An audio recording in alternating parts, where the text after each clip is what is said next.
Can you tell, you guys? Can you tell it's freaking hot outside, man? It is humid, hot, and heavy, baby.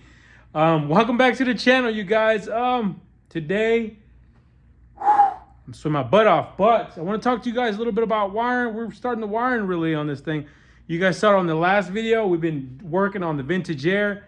We also got the PSI harness kind of laced in for the most part on the engine, and we're starting to kind of get it into the inside of the car. But we're gonna be doing a new harness for this car, front to back. Let me show you. Oh yeah, baby. That's it right there. That's the good stuff right there, you guys. That's right. We are doing a brand new kit, front to back, on this Chevelle, you guys. That's really the way to go. When you guys are doing these full-on restorations, man, there's just the worst thing you can do is cheap out on the wiring. So why not upgrade everything on this thing? So that's what we're doing for this car, this project. But there's a few things I'm not a fan of. Obviously, we're doing a retro mod here, and we've got the LS and everything else like that. So we really got to take some of these wires and reuse them for other purposes. I'm going to show you guys a little bit in this video. It might even be 1 or 2 videos combined because of how long this process is. The only thing I will say is I don't like from American Auto Wire, they give you a 6-gauge power wire for your alternator, starter, battery, all that.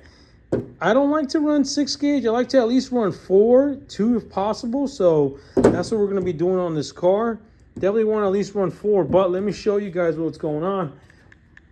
We'll come up to the front of the motor here. You guys already can see, man, I have been busy, you guys. I've already ran grounds. I've already kind of laced in somewhat the LS harness from PSI here just to kind of get everything in place. Nothing's finalized yet, but you guys remember we ran our power and ground here. This is a 2-gauge. This is what we're talking about. So our main power and ground going back inside will be a 2-gauge, but American Auto Wire wants you to run a power wire from the starter to the battery, correct? So we still got to run that, but we're waiting on some more wire. So we already ran our power to our alternator right there. And then, but they want you to run it to their little fuse box. Well, not a fuse box. I would call this more of a mega fuse breaker panel box, whatever you want to call this thing. So we ended up putting our guy here. This actually comes in the kit. I had already opened that kit just to kind of get a head start. So you can see this guy runs back to the alternator, and then this guy will run to here. That's from our starter. And then we'll probably have one more going back to the main bulkhead for the front of the car.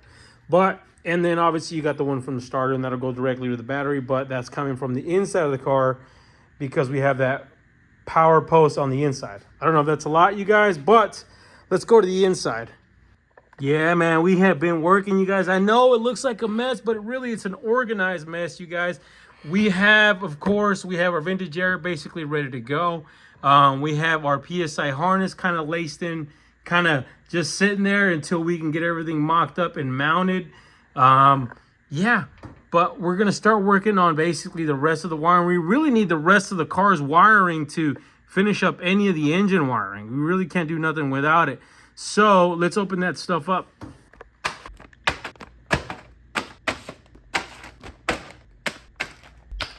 That is a whole lot of headache. I mean, wiring, right, you guys? Yeah, man. There's also, like I said, the power and breaker panel was in there as well. You guys already saw that we mounted that.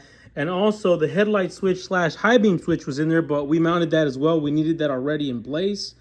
But yeah, man. So we're going to break this down so it's not crazy confusing, right? We're not even going to get into the stuff we really don't need right now.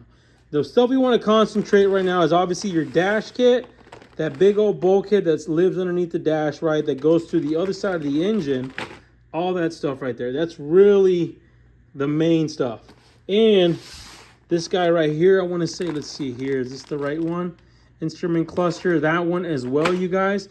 But we're really not going to use probably 90% of that because we're running Dakota Digital. So if you're running something else besides Dakota Digital, I'm sorry. Yeah, I don't know what to tell you. But also the engine side. The engine side, these 3 right here, probably going to be the ones we're going to be working on to trying to get those kind of configured for the most part. The rest of the stuff is kind of mainly the back side of the car. Obviously, we'll go through that once we get there. All right, so I went ahead and actually mocked up our fuse panel right here because it's very important to me to try to get these lengths right correctly and just to know what we're gonna be doing or not doing as far as removing wires and things like that. One of my favorite tricks, guys, is the starter wire. The starter wire really is kind of, I guess it's silly, right? When the GM redesigned this thing, they put the starter wire coming out of the firewall, which is whatever, but then they make it, you go all the way to the other side of the car, right on the engine bay. Now, so what I did is I intercepted it out of the fuse box, pulled it out of here, and then extended it, and then I got it coming through this hole right here, you guys. Now, mind you, this is not the finished product, but I'm also going to probably put a quick disconnect right here, so that way, if you ever going to pull this out, you don't have to disconnect it from the motor side. But like I said, I intercepted it at the fuse box. Like, once again, you guys, if you guys need to know how to depend this thing, I'll put the video down in the description below. We've already been through that. But the reason why we do that is because we don't want it coming out of here, right? So we basically depended out of this guy as well. So that way, when you hook this guy up, it's not running across like that. I mean, you can do it, yeah, cool, but it's a lot neater to do it this way.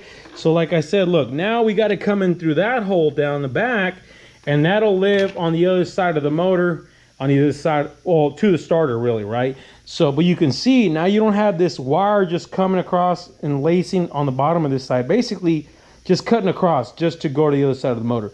So that's one of my favorite tricks right there. I think what we'll do next, guys, is I'm going to pull all this stuff back off, and then we'll lace it on the back of the dash. And we're basically going to see what we're going to use and not use still on the original dash with the Dakota Digital. I've already got a video kind of on that, similar to where you clean up the dash and things like that. But we'll go over a few things here and there. But let me pull this off, and then you guys can kind of see what's what. We got the harness back on the dash. Now, once again, I went ahead and utilized the connectors. They send you these connectors, really, right, to plug in to basically, like, if you had like an analog gauge setup so you can branch off of them. Technically, these would be getting plugged into your original cluster, but we use the pigtails and we come out of them, and we actually are going to utilize all those stuff to come back into the Dakota Digital, because the Dakota Digital actually has basically all those inputs for it, for the more or less, right?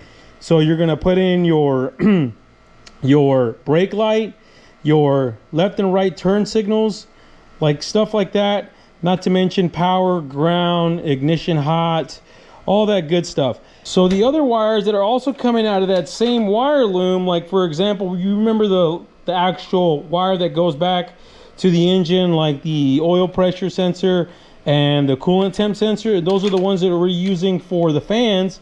We actually are, like I said, we're taking that same bulkhead and we're utilizing them out of there from the quick connect out to here, and we'll plug these into our PSI harness. So they actually will live on the backside over here with our PSI, because our PSI harness is going to be right in here along with our ECU. You like that? I'll talk about that a little bit later. But once again, man, we're utilizing, like I said, just take advantage of what's there, use it. The only other connector that I left that's on here, really, that we're not going to be doing much with, is that old air conditioning fan connector right here, which is power. We're going to leave that there just in case we need it for something else later. There are a few wires that you can also use for this particular one. This harness, they give you basically extra power and accessory and things like that. And they give you a quick connect, so that way you can use that bulkhead and you can run them for whatever. We're actually going to use that for basically our ignition hot, for our ECU and things like that. So you want to utilize that, but we can connect those later once we have this side of the dash done. But I think that's going to do it for this video, you guys, because I know it's a lot of information. So what I'm going to do, really, like I said, this dash harness is pretty much there. This is also the stuff that goes back to our floor shifter. So this is all floor shifter cables and harness for the center console, park neutral safety switch, things like that. Let me know if you guys are trying to see a video on that. Let me know what you guys want to see a video on that as we're wiring this stuff up. Hopefully we don't get too far along and you guys can follow along. If not, we can backtrack a little bit. Approximately 10 hours later. Oh man, you guys, this has been some work on this dash, you guys. I figured I want to go ahead and kind of show you the finished product more or less. It is several days later. I mean, many hours and days later. We also had to get the convertible switch in here. I totally forgot about that. So we had to pull it off the old dash and actually make a hole for the new one. And then we created a little something here. We normally put our USB charger right here. Like we do that USB mod, you guys.